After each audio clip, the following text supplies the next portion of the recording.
called to order. Jack, would you like to do our invocation? Yes. Father, we want to thank you for this beautiful day that you've given to us. And we thank you for the rain that you've given us. And also we do pray for all of our soldiers and also for the ones that are visiting DC, our veterans. And we ask that you preside over this meeting in Christ's name. Amen. Amen. Okay, roll call. Sir. Dick Lay. Here. Harley Buzzard. Bill England. Honey. Keith Austin. Here. Jack Baker. Here. Joe Bird. Honey. Sean Crittenden. Don Garvin. Tracy Hargis. Wanda Hatfield. Honey. Rex Jordan. Curtis Snell. Denise Taylor. Here. David Thornton. Victoria Vesquez. Honey. David Walkingstick. Brian Warner. Honey. We have a quorum. I'd like to ask for approval of minutes. I make a motion they be approved. And I'll second. All in favor, say aye. Aye. Marcia Lamb.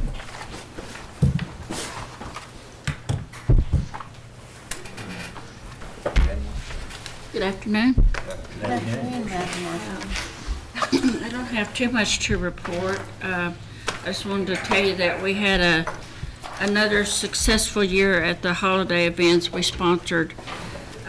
We had a great turnout for our Elder Fun Day and our Veterans Dinner. I think we had about 300 for each. So we're always glad to do that. This morning, our Cherokee Nation Warriors flight left for Washington. Hard Rock, as usual, did a fantastic job of sending them off in style. There was the Patriot Guard bike riders escorted them to the airport, and we had a hard time keeping those guys away from the motorcycles. Every time we turned around, they were out there with them, and so it was just, but it was a fun day for them. And this year, our oldest veteran just turned 99, just a few weeks, and our youngest is 83. I want to tell you that I really, really appreciate the council's support and the administration on this. This is a fun, feel-good opportunity, and I want to invite each and every one of you to take that opportunity and go with them. It's a very nice deal. I don't have anything else to really report. Any questions? Chief's got a comment for you. You know, Marcia, you did a good job in making sure those 6 veterans got off. I mean, the look on their face, the 3 Korean and the 3 World War II, when the lady sung "God Bless America," that was priceless right there. So, I mean, you and your staff are doing an excellent job. And, you know, as a Grand Marshal, you've really been busy representing us well. So we appreciate you, Marshal. Thank you, Mr. Chairman. You're welcome. Any questions for Marcia? Yes, sir. I'd just like to echo what Joe Bird just said. You do such a great job, and as he was saying about the singer, those veterans, I mean, it brought them to tears, you know. Yeah, they were, it's very emotional for them. Outstanding, I mean. Yeah.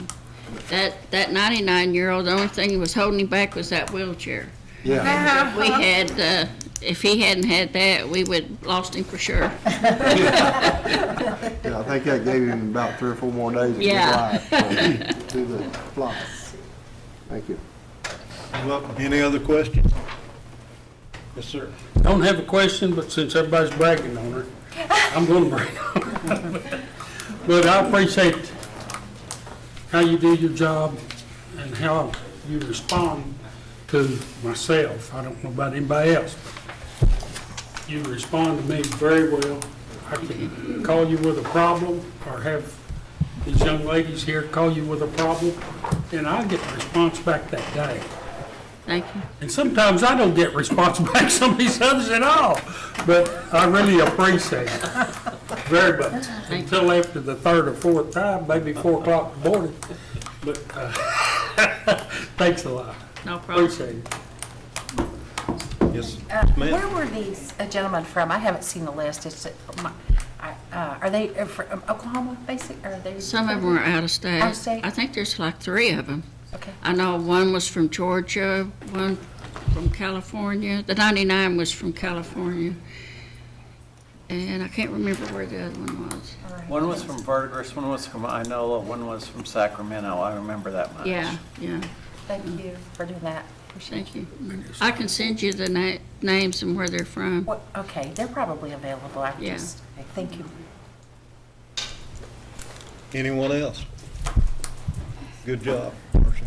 Oh, hurry. There, you, Marcia, hurry. That's hard for him, isn't it? Yeah, I gotta refer to my dictionary here sometime. But, I just want to mention, had on our burial, we've talked about that before quite a bit. And, very couple frustrating weeks as far as burial. And Marcia, you're just following guidelines, so this is not directed, ain't directed at anybody, but really done a lot of thinking about it, and there's people that get denied that if you go to their house, you would think you should not be denied. I was a janitor, proud of it, so this is not saying anything about janitors, but this was a full-blood janitor that was $200 over income. And his wife's a full-blood. And, you know, she had to borrow the money, and it's not a pretty thing. And can you blame anybody? No. But thought a lot about this, about looking, help me come up with something. There's got to be something. Heck, I even called, there's a funeral home for sale in Westfield. There's a funeral home for sale in Locust Grove. My old brain's been running, but just a flat no to this family. They didn't take it good, and I didn't either. And like I said, no blame to anybody, but you know, federal dollars, BIA, you know, that's good. If I know what I'm talking about here, that don't cost Cherokee Nation anything, does it? Federal, I mean, that's good for those folks, and we want that. But what about this group that we just told them no? We just told them not here's $500 to help you. Just asking y'all to help me think of some ideas about a pot of money that elders maybe. Hey, you're an elder. If you got a penny in your pocket, if you got $1 million, you're a Cherokee elder. And I know the funeral homes, we're blaming them, they're blaming us, we're blaming them, and the price keeps going up. But like I said, and I'm not telling you guys anything, please don't think that. You guys been on here a lot longer than me. But it's what I just ask you to help me think of something. So. I do have a comment. Yeah. Just 2 days ago, we had asked for a waiver from the BIA to increase our payment on their side. Now, that won't help the income eligibility, but that will increase our burial payment. We haven't had a chance to sit down to work out anything, but I'll be talking to y'all about it as we work out those plans. So the BIA hasn't increased that since maybe 1990. It's been a while, but they did sign the approval, is what we're understanding. We just haven't got the official okay yet to do that. And so that might help some of the funeral homes be a little more happy. It just won't help eligibility. Okay, thank you, Marcia. David? Marshall, what's the what income eligibility guidelines, like what's the percent of the national income guidelines that we use? Most of the programs, Is it 50%? if they're federal, go by household. Yeah, I mean household, is it 80% or 50%? What is it? It's 80%, I believe. For this burial program that Sean's talking about? Yeah. Okay. And I may be wrong, but I'll have to look at that. But those income guidelines were approved by the council Well, because it goes with our BIA program. It's not just a BIA contracted service. We put the tribal funds with the BIA funds, and we make a contracted service. sure. So not you guys, but the council approved those income guidelines several years ago. Can you check and see what that percentage is? If it's, because I'm thinking it's at 50%, because I think we changed it. Gary, you can probably attest to this. It's not 50. Is it 50% of the national income guidelines? No, I think they probably use an area. Is it still 80? It's 80. I don't think they use the same, it's not a HUD program, so it's a totally different No. timeline. Okay, I know some of those programs went to 50% of the national income guidelines for a family household. If it is this $200, and that's council, because I think 80% is probably the highest we can go. But if it is a couple $100, maybe we can increase that percentage instead of 50%, maybe making 60 or kind of bump the window up a little bit. Just keep in mind that if you change your program, your tribal dollars, it's going to affect our contracted service because the BIA has to change theirs. Yeah. Well, So we won't have a contracted service. Like the clothing voucher, we're just going off the 50% off the national household income guidelines, and you have to be poor, like poor. Like we're talking about a household of fours making $30,000. Like that is tough in this day and time with everything increasing with the cost of everything, and that came through us. It's 50%. But if it's at 50% with the burial program, let us know, and we can possibly bump that up, because we need to look at that, because I knew people that are poor that didn't qualify for the program, and I know where do you draw the line at. I get that. But anyway, that's all I have. Thank you, Chair. You're welcome, Marcia. Seems like we changed that 2 or 3 years, Jack. Did we change that? We raised it, I think. I think we did. But I couldn't give you the numbers. When did we do that, Marcia? Well, that's not a fair question. Would you have, gift that and share it with Gail or Shelley if we can Sure will. review that? And then see how many of these people are falling through the cracks. Because it may not need a policy change, it may just need us acting in a different way to find some funds to Just take care of these keep people. in mind that Yeah, I if know you that. change your OS, we won't have a contracted service. That's what I'm saying. I'm not advocating we change policy, I'm just saying I'd like to review this. I mean, there's got to be other avenues to take care of these people other than what Councilor Crittenden said, is just telling them no.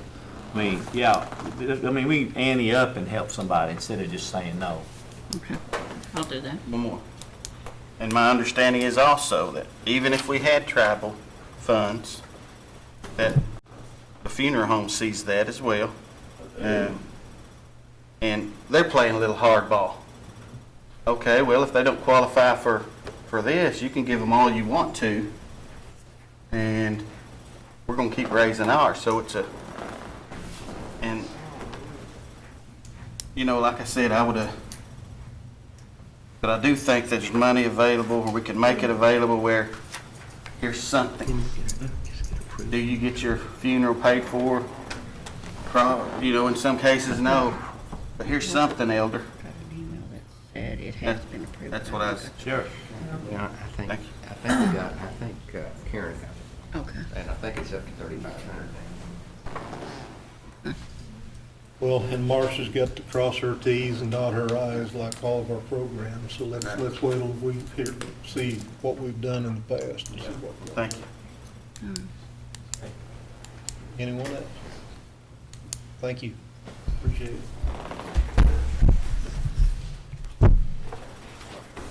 Ron Qualls.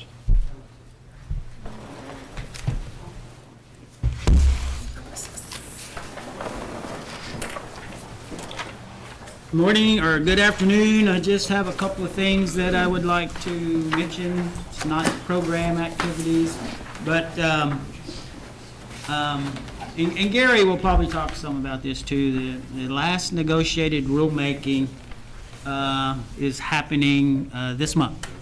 And it's September the 20th and 21st of September. And in Oklahoma City, by the way. Which is a little different for us, and we like it close to home like that so we can all attend. We're probably looking at several changes in the HOSDA regulations, and maybe a change or two in the statute.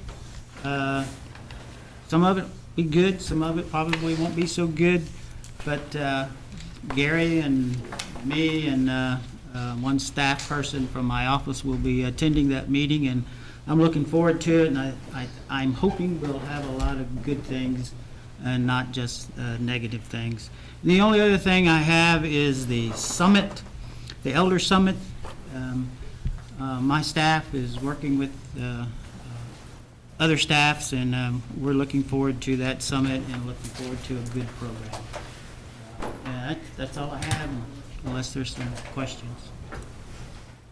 Any questions? Guess we're good. Thank you. Thank you. Ron, wait a minute, on that Elder Summit, would you just poll or see how many of those are going to be speakers? I'm trying to collect how many speakers we still have out there in the nation. It's a process. If the department would help me out, I might have a rough number here within the next 6 months to a year. Okay. Well, sure do. Sir, thank you. Cooper. Good afternoon.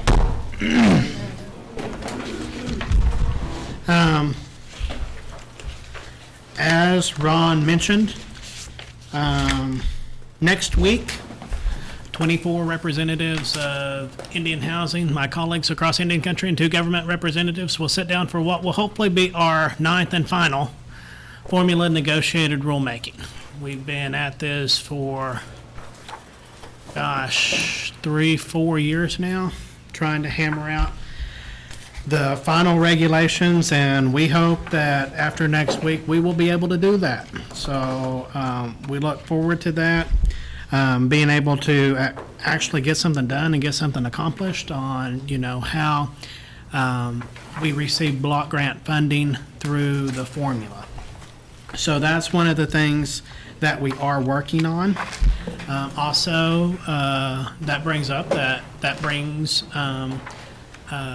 this is the first of the 9 meetings that is even being held within our region, being held in Oklahoma. So that is something we're glad that folks will be here. So the end of next week, some of the HUD officials, including the Deputy Assistant Secretary for HUD, will make her first official trip to the Cherokee Nation.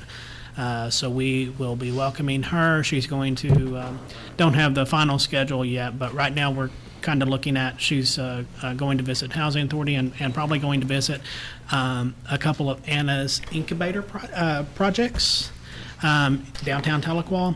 Anna, I believe, used ICDBG money in years past to do some of those projects. And of course, one of the things for ICDBG is economic opportunities, and those projects have been included as some of the best of the best, some of the model activities in Indian country. So there's something that we should be proud of, and there's something that is an outstanding activity that HUD has recognized that we have been able to do here.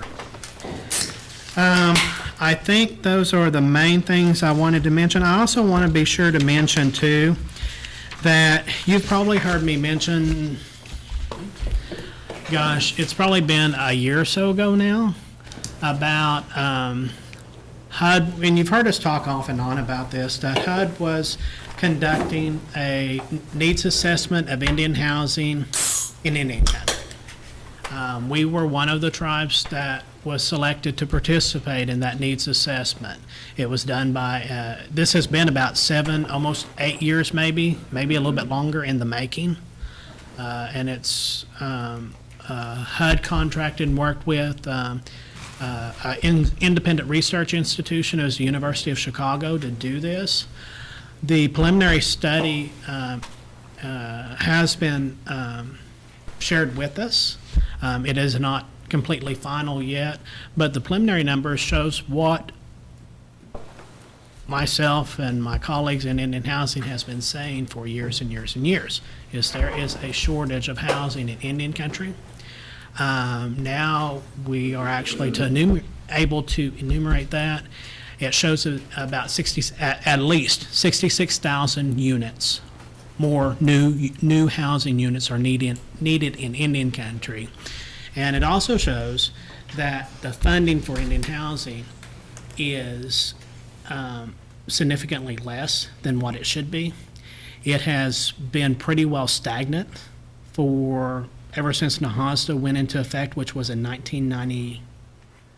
The law was passed in 96. I think initial funding came down in about 98, 99. Since that time, it's been stagnant, except for 1 year. It was a slight increase. Right now, it's funded at about $650 million. The study shows that it should be funded at no less than $1 billion. So, at least we have some ammunition now to use to advocate for what our true needs are, and we have something to back that up, and that's what we've been asking for a long time. So just a couple of things that I wanted to share with you. Of course, those are preliminary. Whenever that is final and completed, I'll be sure to get a copy of that out to you. So I think that's pretty much all I have. If you have any questions. Mr. Walkenstick. Hey, Coop. Yeah. The rolling homes, by the casino is $700 a piece. We can't find people to get in there. No. We haven't, C&B is working to give us a final price on those, on what the final price will be. So is it, And the prices went down? I don't have a final number yet, so I would hate to say, but we are working with them on that. Is there a possibility that the And actually, we have people, I think we have people now don't hold me to it for all of the homes, but almost all of them are spoken for, if not all of them. Okay, because last I heard, the price was too high, can't get people in the homes. I would have to double check, but I'm pretty sure that we had folks interested in all of them. Okay, well, whatever the price if was. from what I'm hearing is correct, and let's say you can't, is there a possibility that the employees over at the Rolling Casino could possibly get dibs on those homes? Yeah, I mean, I would say that that possibilities would be endless if we look through the. Once we bought the homes, if we looked through the waiting list and we didn't have enough people for them, and we've offered it to, folks who didn't have land on the waiting list, someone came in and wanted one, boom.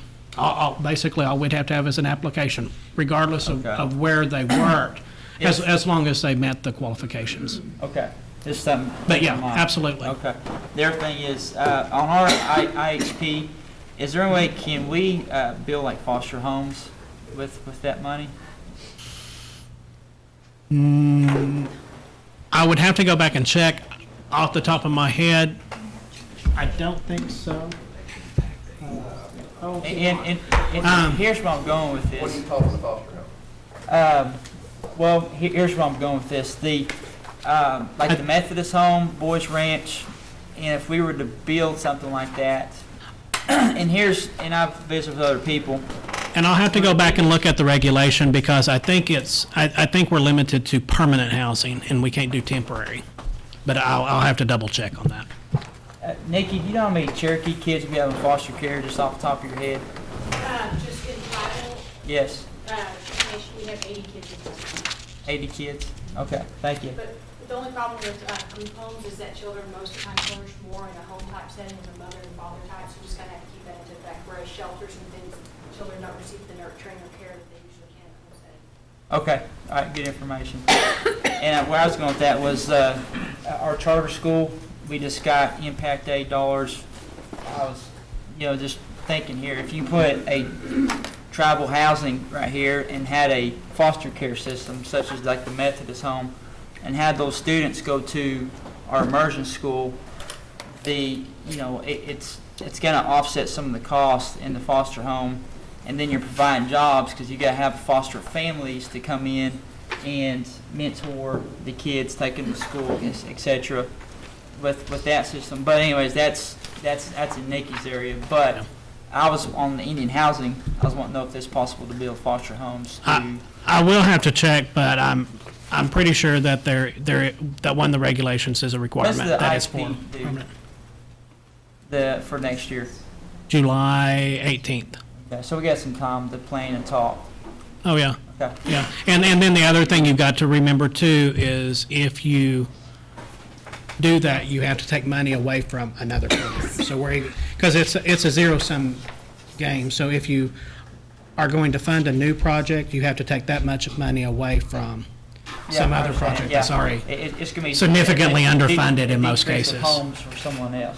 Yeah. It's gonna be some homes taken away from. Yeah, you're gonna have to cut it from rehab or rental assistance or some mortgages. I mean, there's That's all I had. one of the programs. Thank you, Gary. Yeah, and I just want you to be aware of that. Okay.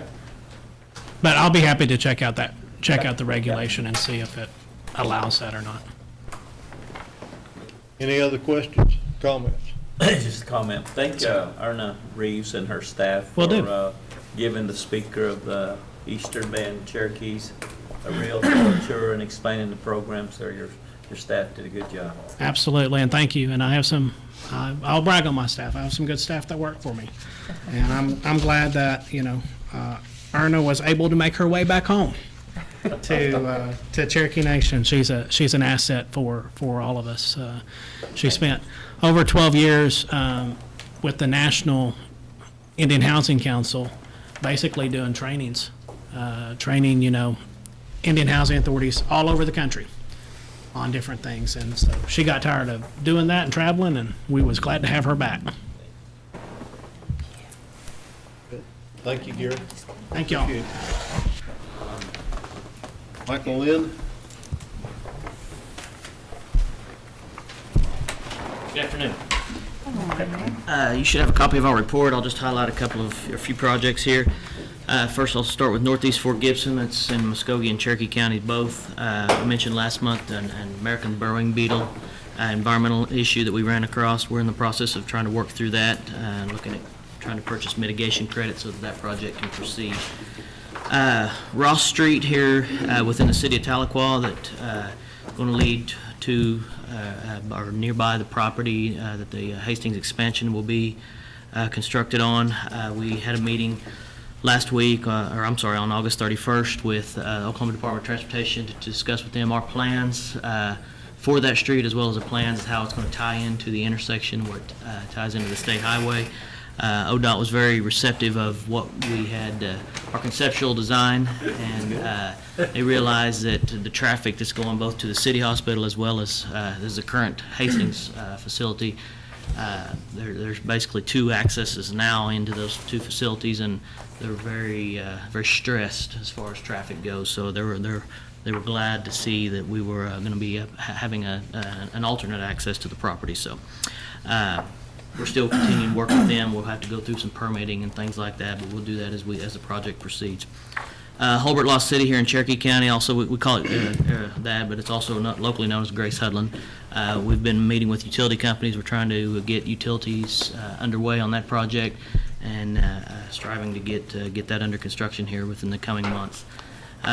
Rocky Mountain School Road, we held a final inspection last week on that, so that project is now complete. A few outstanding items that had to be taken care of, but those will be addressed, and that project will be finalized and completed. 10 Killer School Road, also in Cherokee County, is progressing. It's been approximately 24-25% completed, so it is underway. J. Kenwood Road in Delaware County, the paving is completed. The contractor now is working on guardrail widening, guardrail installation, signs and stripes, so that one should be completing here pretty quick. In Leech Kenwood, also in Delaware County, contractors clearing on that, and clearing should be completed by this Thursday. Environmental constraint that we had to deal with on that as far as bats go, and the completing had to be done by September 15, so they should be completed by then. And so that is my report, Mr. Chair, and I'll be glad to answer any questions. Yes, sir. Michael, what about that Daytown Road? Is it still in progress? Or? It is still in progress, yes, sir, in design. Design's probably in the neighborhood of 60%. So what's the timeline on getting it started? Don't have an exact timeline on that, but probably within the next 6 to 12 months before we get started on moving, right-of-way and utilities. Okay, thank you. Mm-hmm. Any other questions? Thank you, Michael. Thank you. Appreciate it. Hannah Knight?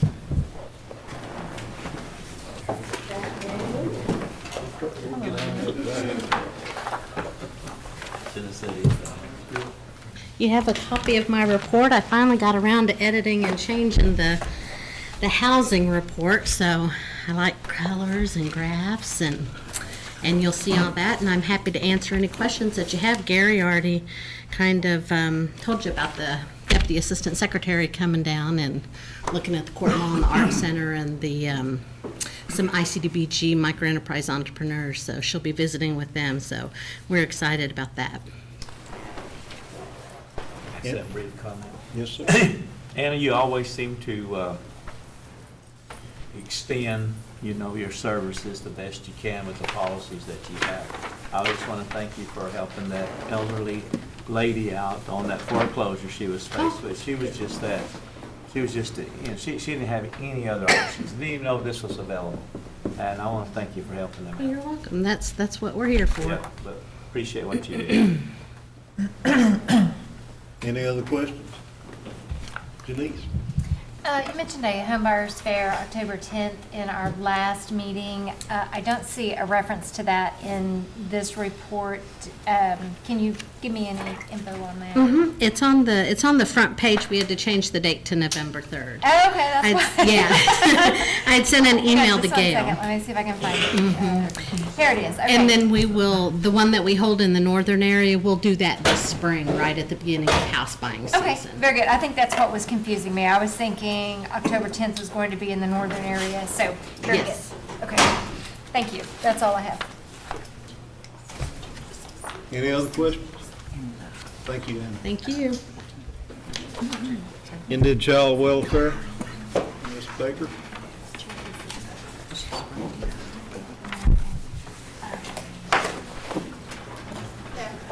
Good afternoon.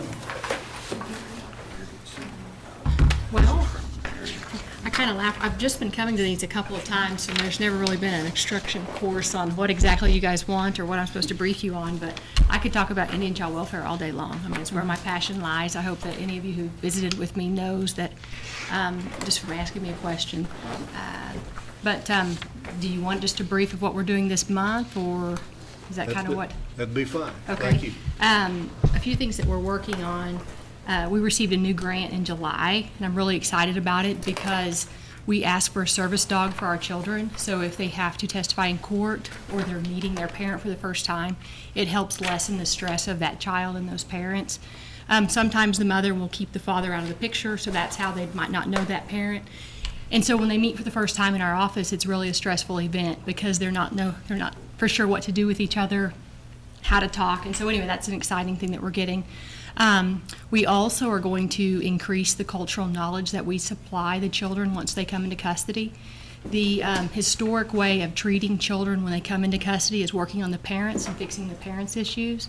But we wrote for a grant, and so we're super excited because now we're going to try to immerse the child more in their culture and teach them as Cherokees that we are a strong people and that no matter what situation they find themselves in, they can reach back to who they are as a Cherokee and not necessarily be so upset about the exact situation they're in at that time. So we're working on that. We're working with different national treasures we have here. We have contract money so that we can, based off that child's interest, put that child with someone who's skilled in a certain culture activity, for instance, stickball, maybe our cultural seed, maybe they're into gardening, whatever that they're interested in, we're starting to partner with those different people. So like I said, I can talk all day long, but that's kind of what we're working on this month, and if anybody has any questions, we'd be glad to answer it, but it's super exciting times.